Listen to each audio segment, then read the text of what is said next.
Здравейте, скъпи шуменци и гости! Изключително емоционално и трогателно е човек да види толкова много хора в подкрепа на това, което прави, в подкрепа на това, за което се бори. Излъчвате толкова енергия и сила, зареждащи енергия и сила. Благодаря ви от сърце! С тези думи се обърна към хората в претъпканата зала Арена в Шумен Корнелия Нинова, лидер на БСП, която бе посрещната с грандиозни аплаузи и цветя. В зала Арена се бяха събрали повечето кандидати за евродепутати и народни представители на БСП за България от страната. Домакин на грандиозното събитие на Социалистическата партия беше Борислав Гуцанов, водач на листите във Варна и Шумен, който представи кандидатите за народни представители от региона. На сцената бяха представени и кандидатите от евролистата на БСП за България с водач Кристиан Вигенин. Корнелия Нинова отбеляза енергията и силата на присъстващите в залата, които трогват дълбоко сърцето на всеки. Лидерът на БСП пожела на кмета на Шумен, професор Христо Христов, да управлява града и региона с грижа за хората. Пожелавам си и на вас пожелавам тази сила и енергия, която излъчвате, тази вяра, която излъчвате, да излезе от стените на залата, да прелее по улиците, да стигне до хората.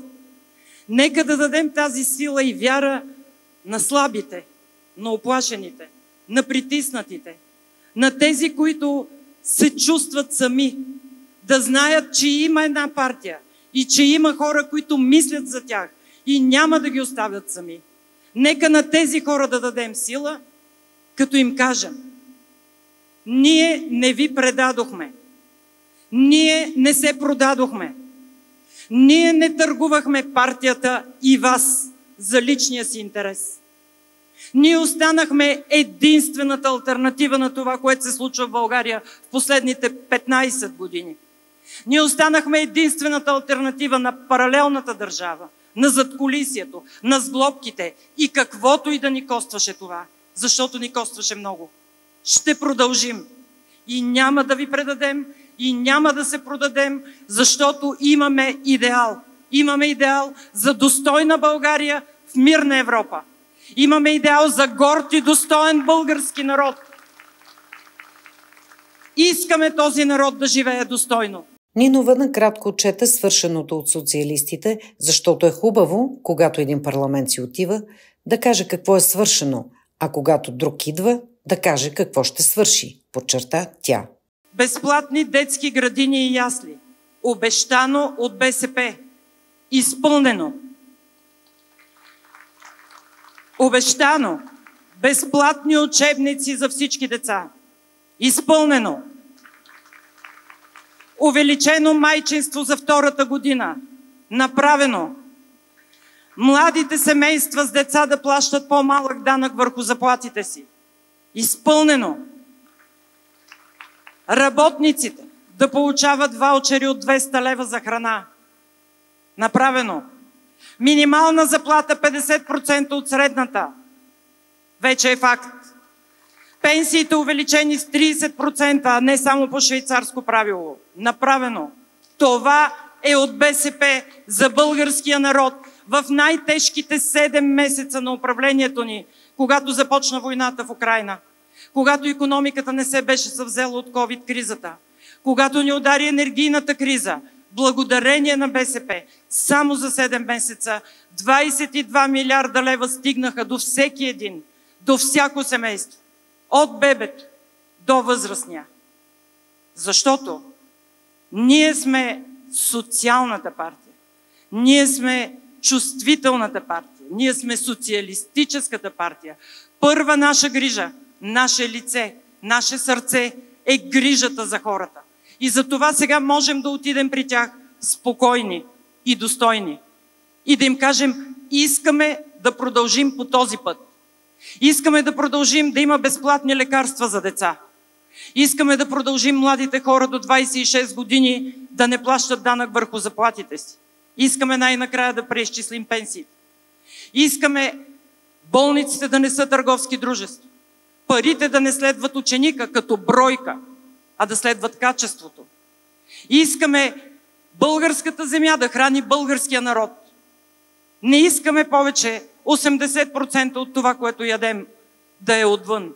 Не искаме генно модифицирани организми. Искаме здрава и образована нация, която има работа и високи доходи. Срещу лозунга на десните за милитаризация трябва да издигнем нашия за реиндустриализация на Европа и на България, заяви Нинова пред присъстващите. Според нея без икономика и развита индустрия не може да има нищо друго. Само за 7 месеца в нашето управление изведохме България на първо място по индустриално производство в Европа. Нещо, което никога не се е случило, откакто сме член на Европейския съюз.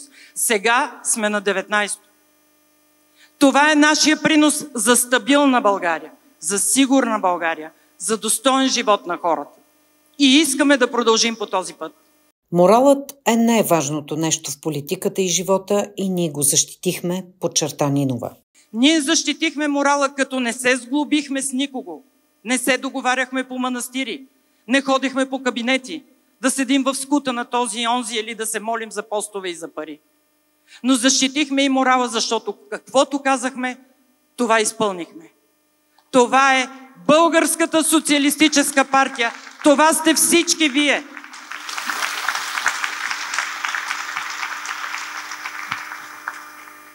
Болея за онова време през 2020, когато толкова десетки хиляди, сигурно стотици хиляди хора бяхме по площадите и искахме промяната. Искахме промяна на модела ГЕРБ. Не мога да простя на ПП и ДБ, че предадоха тази енергия на хората. Искам да си я върнем, защото България има нужда от истинска промяна. Нинова очерта проблемите след управлението на сглобката, демографската криза, влошеното здравеопазване, лошото образование, няма икономика и няма сигурност за хората. Тя посочи, че ПП-ДБ и ГЕРБ пак ще се прегърнат и от сега дават знаци за това. Ние сме единствената алтернатива. Време е хората да го осъзнаят. Но това става с разговори. Това става с личен контакт. Това става с внимание до всеки човек.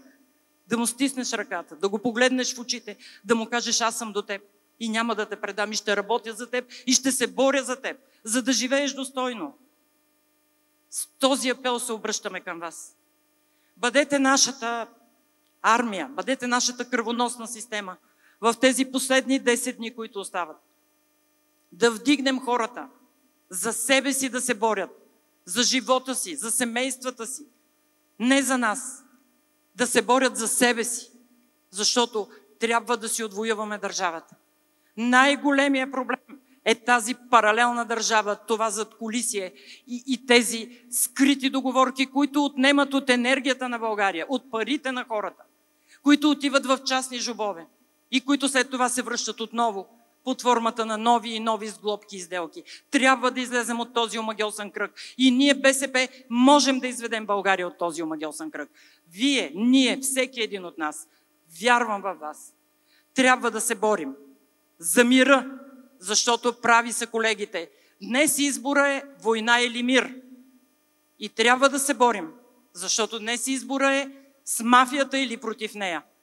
И ние, българските социалисти, казваме: ние сме за достоинството на българския народ, за мир на Европа и мир на България, против мафията, за достоен живот на всеки един в България. Обичам ви, прегръщам ви, бъдете пратеници на това послание. Бъдете живите сили, които всеки ден да бъдат сред народа. Вярвам във вас, защото сте го доказвали много пъти. Бъдете живи и здрави, не губете вяра, не губете сили и енергия. С вяра напред и победа! БСП! Борислав Гуцанов припомни, че форумът на НАТО в София си е поставил много опасни задачи. Това са решения, които са на половин крачка от световен конфликт. И няма как да бъдем щастливи от това, че именно тези решения се взеха в България. Аз съм щастлив, че именно моята партия, нашата партия по никакъв начин не участва, включително и нашият представител там, господин Зафиров, не взе участие. Европейският съюз беше основан върху пепелищата от Втората световна война и неговата основна цел беше мирът. Цел, която днес е забравена. С тези думи към препълнената зала Арена в Шумен се обърна водачът на Евролистата на БСП за България Кристиан Вигенин. Това не е Европейския съюз, който ние искаме и който ще бъде съюз на хората и за хората. Ние искаме Европейски съюз, който работи за мира.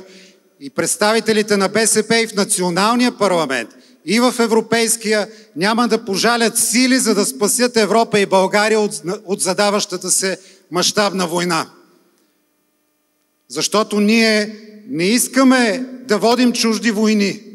Ние не искаме нашите синове да умират за някакви чужди интереси по чуждите бойни полета. И ако някой си мисли, че може да го направи, а такива има и сега в България, политически партии като ГЕРБ, Продължаваме промяната, ДБ, да не ги изброявам, те не виждат или се правят, че не виждат заплахата, която е надвиснала над нас. Обаче вярвам, че ние можем да спрем тези тенденции. След представянето на кандидатите от листите на БСП за България и затрогващите речи на Корнелия Нинова, Кристиан Вигенин и Борислав Гуцанов, за доброто настроение на присъстващите в зала Арена се погрижи звездата на българската естрада Миро, който вдигна на крака всички с любимите хитове и възрожденски песни. Извика се кръшни хора пред сцената, а заедно с лидерът на партията Корнелия Нинова, Кристиан Вигенин, Борислав Гуцанов, водачите на листи от страната и кандидатите за депутати от БСП за България, всички пяха и танцуваха заедно с Миро за победата на БСП за България с номер 24 на изборите на 9 юни.